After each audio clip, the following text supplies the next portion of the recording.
బెలుగుప్ప మండలం గుండ్లపల్లి సమీపంలోని వేదవతి హగరి నదిలో ఇసుక రీచ్లో నిబంధనలకు విరుద్ధంగా అధికంగా డబ్బులు వసూలు చేస్తున్నారంటూ ఇసుక ట్రాక్టర్లు, ట్రిప్పర్ల డ్రైవర్లు, ఓనర్లు రీచ్ నిర్వాహకులతో వాదనకు దిగారు.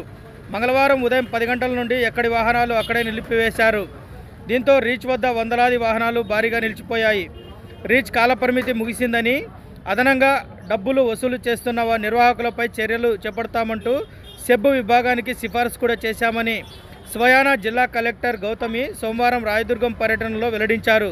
అయినప్పటికీ కలెక్టర్ ఆదేశాలను కూడా బేఖాతరు చేస్తూ ఇసుక అక్రమ రవాణా కొనసాగుతుండడంతో పాటు బిల్లులు ఇవ్వకుండా అధిక డబ్బులు వసూలుకు పాల్పడడం ఏంటని ట్రాక్టర్ డ్రైవర్లు, ఓనర్లు మండిపడుతున్నారు. ఉన్నతాధికారులు చర్యలు తీసుకునేదాకా తమ వాహనాలు ఇక్కడి నుండి తీసేది లేదని వారు స్పష్టం చేశారు.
Thanks for watching this video.